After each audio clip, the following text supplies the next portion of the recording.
നമസ്കാരം. ഇന്ന് ജൂൺ 1. എല്ലാ കൂട്ടുകാർക്കും ഒരു പുതിയ അധ്യയന വർഷത്തിലേക്ക് സ്വാഗതം.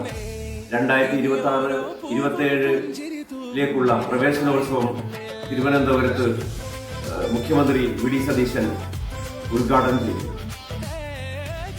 പുതുതായി സ്കൂളിലേക്ക് എത്തുന്ന 1 മുതൽ 12ാം ക്ലാസ് വരെയുള്ള 40 ലക്ഷത്തിൽ പരം കുട്ടികളാണ് ഇപ്രാവശ്യം സ്കൂളുകളിലേക്ക് എത്തുന്നത്. അതിൽ 3 ലക്ഷവും കുട്ടിക്കുരുന്നുകളാണ് എത്തുന്നതെന്നാണ് ഉള്ള ഒരു പ്രത്യേകത കൂടി ഉണ്ട്. 3 ലക്ഷം കുട്ടികൾ ഏകദേശം പ്രവേശനോത്സവത്തിൽ പങ്കെടുത്തുകൊണ്ട് പുതുതായി സ്കൂളുകളിലേക്ക് എത്തുകയാണ്. എല്ലാ കൂട്ടുകാർക്കും കുര്യൻ ചാനലിന്റെ ഒരു ആശംസകൾ നേരുകയാണ്. ഈ പ്രാവശ്യത്തെ പ്രവേശനോത്സവത്തിന് പ്രത്യേകത കൂടിയുണ്ട്. തിരുവനന്തപുരത്ത് ഉദ്ഘാടനം ചെയ്ത ഈ പ്രവേശനോത്സവ ഗാനം തന്നെയുണ്ട്. പ്രവേശനോത്സവത്തിന്റെ ഗാനം ഇപ്രാവശ്യം രചനയും നിർവഹിച്ചിരിക്കുന്നത് പ്രശസ്ത കവിയും സിനിമ ഗാനരചിതവുമായ ശ്രീ റഫീഖ് അഹമ്മദാണ്. റഫീഖ് അഹമ്മദുമായി അടുത്ത ബന്ധം തന്നെ കാത്തുസൂക്ഷിക്കുന്ന പലരും ഈ നാട്ടിൽ ഉണ്ടാകാം. അതേപോലെ തന്നെ കുരുന്നുകൾക്കും റഫീഖ് അഹമ്മദിന്റെ വരികൾ സുപരിചിതമാണ്. ഈ പാട്ട് പാലറി വിതറുന്നേ എന്ന് തുടങ്ങുന്ന ഗാനമാണ്.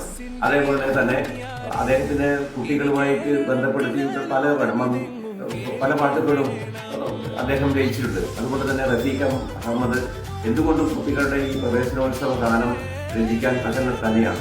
അതുകൊണ്ട് തന്നെ ഫസ്റ്റ് ബെല്ല് അടിക്കുന്നതോടുകൂടി രാവിലെ 9:30 ഫസ്റ്റ് ബെല്ല് അടിക്കും. അപ്പോൾ കുട്ടികൾ കരഞ്ഞും ചിരിച്ചും ഒക്കെ തന്നെ പുതിയ ക്ലാസ്സിലേക്ക് എത്തുകയാണ്. വിപുലമായ പരിപാടികളാണ് സംസ്ഥാനത്തിന്റെ വിവിധ ഭാഗങ്ങളിൽ കുരുന്നുകൾക്കായിട്ട് ഒരുക്കിയിരിക്കുന്നത്.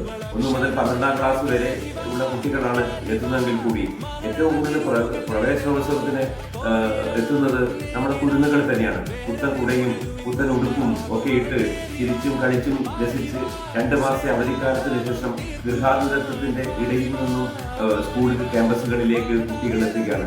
അപ്പോൾ സ്കൂളുകളിൽ മാനേജ്മെന്റും അതേപോലെ തന്നെ അധ്യാപകരും രക്ഷിതാക്കളും ഒക്കെ തന്നെ കുട്ടികളെ വരവേൽക്കാൻ വിപുലമായ പരിപാടികളാണ് സംസ്ഥാനത്തിന്റെ വിവിധ ഭാഗങ്ങളിൽ ഒരുക്കിയിരിക്കുന്നത്.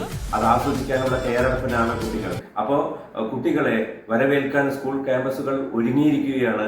അതുകൊണ്ട് കുട്ടികൾക്ക് എല്ലാവിധ ആശംസകളും നേരുന്നു.